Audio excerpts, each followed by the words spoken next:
à tous et c'est toujours avec le même plaisir que nous nous retrouvons chaque soir pour partager ensemble notre passion pour les plantes, le jardin, le jardinage, la botanique et la nature, puisque nous sommes sur News Jardin TV, la chaîne qui chaque jour vous permet de progresser dans vos connaissances sur le monde végétal.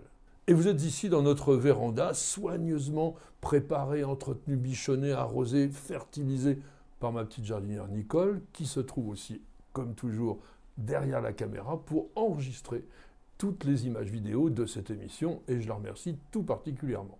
Et ce soir, nous vous accueillons pour le numéro 321 de notre émission journalière Le Quotidien du Jardin, cette émission qui est faite avec vous, pour vous, par vous, puisqu'elle consiste à ce que je réponde chaque soir à l'une de vos très nombreuses questions et surtout, n'hésitez pas à continuer à nous en envoyer, que ce soit sur le site internet www.newsjardintv.com, sur la chaîne YouTube évidemment, et puis bien sûr, envoyez-nous des photos chaque fois qu'il y en a besoin sur le mail contact@newsjardintv.com. C'est avec Nicole que nous sélectionnons régulièrement vos questions, et ceci avec le plus grand soin, et nous avons retenu pour ce soir celle de Parfum de Fleurs. Oh, magnifique. Et qui nous dit « J'ai vu cet été dans un jardin un très bel arbre avec des feuilles en forme de faux qui avaient des fleurs blanches parfumées. Pouvez-vous me dire ce que c'est et s'il peut être cultivé dans la région de Lille ?»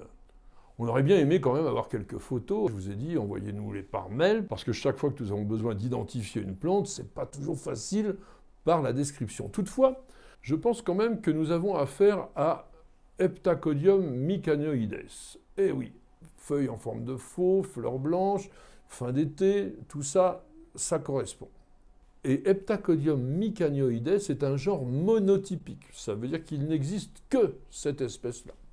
Et le nom commun de la plante est curieux, on l'appelle la fleur aux 7 fils, qui est une traduction littérale de son nom chinois. Et on va trouver aussi parfois, mais beaucoup plus rarement, le nom lagerose du Nord.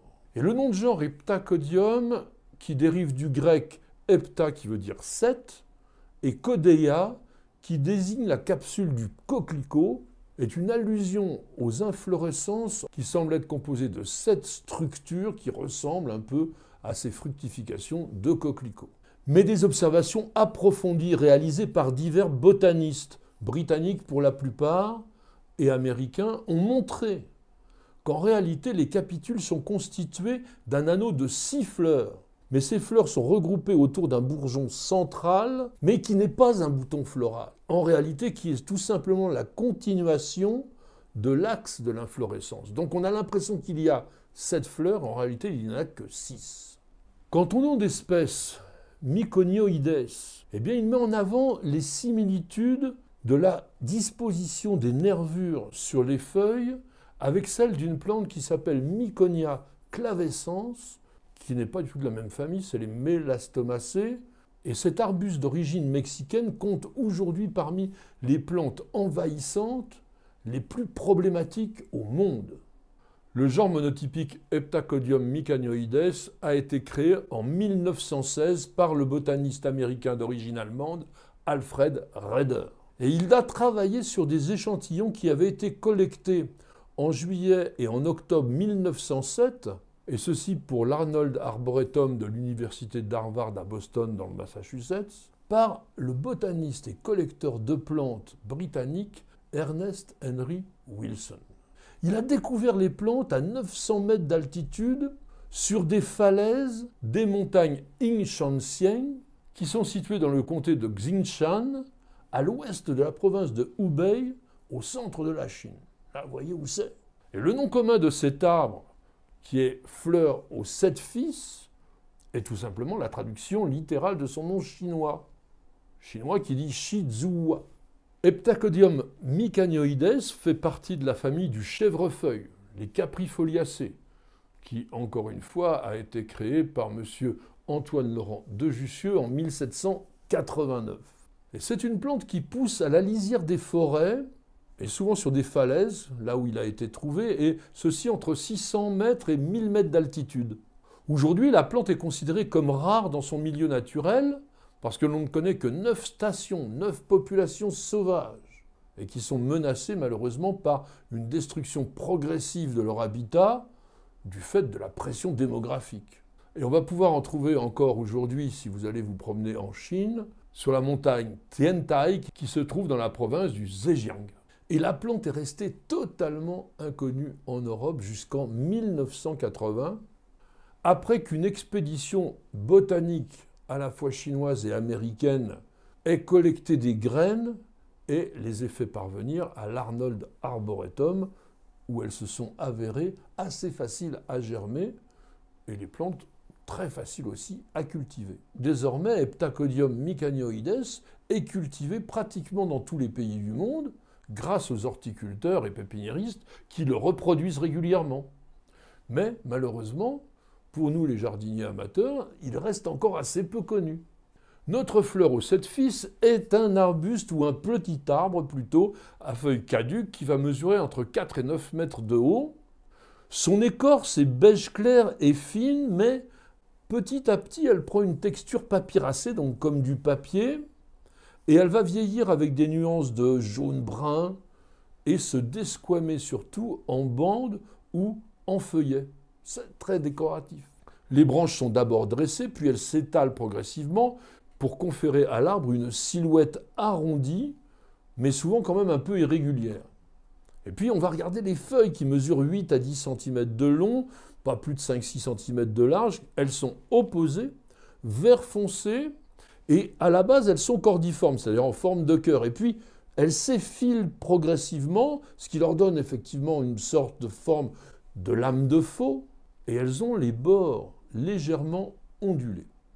Et ce qui est particulier et curieux, c'est qu'elles présentent 3 nervures principales profondément imprimées et parallèles aux bords.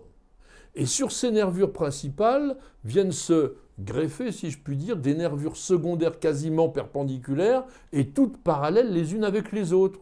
Ce qui ressemble, comme je vous l'ai dit tout à l'heure, à la feuille de Miconia calvescens. En juin, Heptacodium mycanoides va former des boutons floraux qui se développent très lentement pour finir par former en août-septembre des grandes inflorescences terminales en panicules qui elles-mêmes sont composées de nombreux capitules de fleurs blanc-ivoire. Elles ont une forme d'entonnoir un peu tubulaire avec 5 lobes, mais elles sont toutes petites, environ 1 cm. En revanche, elles sont délicieusement parfumées, riches en nectar, et elles attirent les abeilles, les bourdons et les papillons. Une fois la corolle fanée, les pétales vont tomber, mais les calices, c'est-à-dire les sépales, qui sont un peu rouge-pourpre, continuent à se développer et surtout persistent sur l'arbre, et ceci jusqu'en novembre, jusqu'aux premières gelées. Elles couronnent un fruit qui est un akène coriace, cylindrique et qui contient une graine. Sachez qu'en 2014, les pépinières miniers qui se situent à Angers ont présenté un cultivar de leur obtention qui s'appelle Tianshan et qui est caractérisé par une croissance beaucoup plus buissonnante. La plante ne dépasse guère 3 à 4 mètres de haut, et ceci en 10 ans. Parce que d'ordinaire, Heptacodium mycanoides a tendance à pousser assez vite, et il peut atteindre 3 mètres le plus souvent en 5 ans seulement. C'est une plante extrêmement rustique, qui va tolérer des températures qu'on n'a quasiment jamais dans notre pays, fort heureusement, de l'ordre de moins 30, voire moins 35 degrés. Donc vous pouvez l'accueillir dans toutes les régions, y compris en montagne. Et puis cet heptacodium accepte quasiment tous les sols, à condition bien sûr qu'il soit fertile et surtout qu'il soit bien drainé, mais reste frais en été. Et ça, c'est important pour le bon développement de la plante. Très souvent, d'ailleurs, on le plante au bord des pièces d'eau. En Europe, on ne connaît aucun ravageur ou bioagresseur spécifique d'heptacodium, ce qui lui a valu, entre autres, je pense, de bénéficier d'un AGM, c'est-à-dire l'Award Garden Merit, le prix du mérite du jardin, qui est décerné par la fameuse RHS, la Royal Horticultural Society. Et puis pour terminer, sachez que les feuilles d'Heptacodium mycanoides contiennent des flavonoïdes, des tannins, des alcaloïdes, des saponines, de la lignine, de l'acide chlorogénique, et ce qui a entraîné les scientifiques à réaliser des tests de manière à peut-être extraire des substances intéressantes et notamment qui auraient une activité antibactérienne. Merci à tous et à chacun de nous avoir suivis. J'espère que cette découverte d'un arbre qui est évidemment encore une petite rareté, mais que vous trouverez facilement dans les pépinières, vous aura intéressé. Si vous avez un petit jardin, c'est absolument parfait. N'hésitez pas. En tous les cas, merci d'avoir posé cette question qui nous a permis de nous projeter jusqu'en Chine et de découvrir vraiment une plante que j'adore et que vous aimerez vous aussi. Et grâce à vos questions, nous réalisons de jour en jour et ensemble une véritable encyclopédie des plantes et du jardin en vidéo. Madame, monsieur, je vous souhaite de passer une excellente soirée et je vous donne rendez-vous dès demain pour de nouvelles aventures jardinières et bien sûr pour un nouveau numéro de notre émission journalière Le Quotidien du Jardin. C'est sur News Jardin TV et nulle part ailleurs.